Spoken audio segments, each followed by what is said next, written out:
Usually try to sit it right over the top of the toilet, if you can, which goes over and exhausts out the side of the house, and there's a louvered grill on the outside.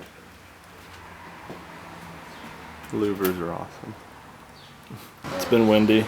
This is one of your supplies. Normally I would have it closer to the wall and put this 5 inches off the wall, but because of the way the floor joists were run, I couldn't. So it is what it is. And I've got another one over there.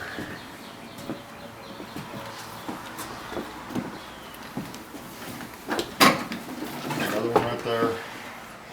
This is that part I was telling you about. This right here, whenever you pump up that balloon downstairs to stop the water, take the garden hose and fill this up all the way to here.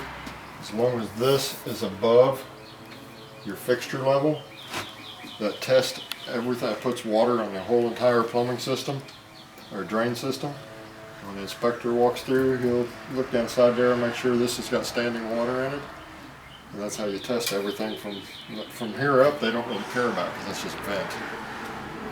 But it has, and then whenever after we pass our inspection, we'll cut this off, cap it, and that'll be our drain line for our vanity. There's our floor register for this room. This is our return wall. We had to build this. This wall right here is actually what I normally would have used as a return chase because I don't have any other walls to use. This is the only one that's sitting directly on top of a floor joist. So that's why we built this other wall inside this wall. If you actually look down inside here, you can actually see your sheet metal where we've got it blocked off downstairs. Alright. Of course we had to block this so the air wouldn't get to the outer side.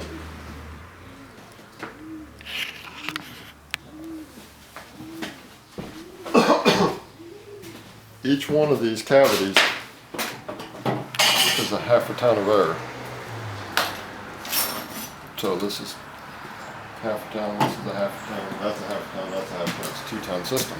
We've got 4 tons of return. This is a plaster frame. Alright, when you put the drywall in, just cut the hole out, put the drywall up, and when you put your grill on the outside, it uses this wall cavity as return airs.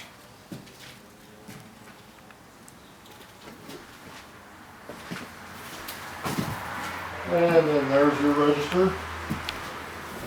There's your register. Your boots, whatever, will be registers.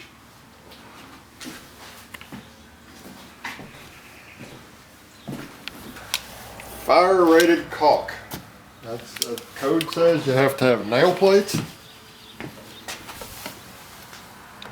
on anything that is less than 1.5 inches into the wood. That's what the nail plates are for. If it's 1.5 inches or less, you have to have a nail plate on so you don't shoot a drywall screw into your plumbing or your refrigerant line or whatever it is you're running. And then you have to fire rated caulk. Which probably show you a picture of the caulk. Which helps it in case everything catches on fire, it burns down slightly slower. Yeah, it's got a temperature rating on it. We don't have a bottle, I used it all. All we do, it's this, right here.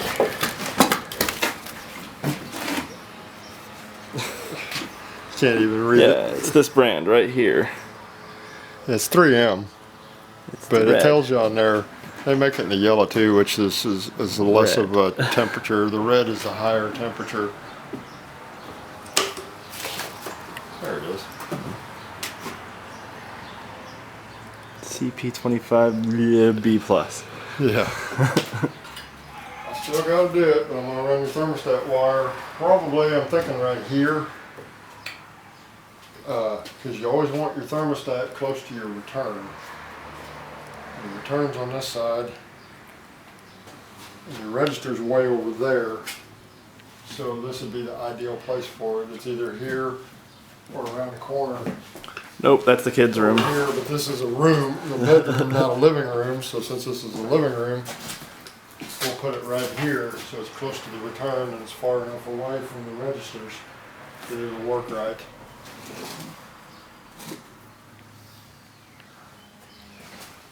One of your hose pickets? Yeah. Frostproof.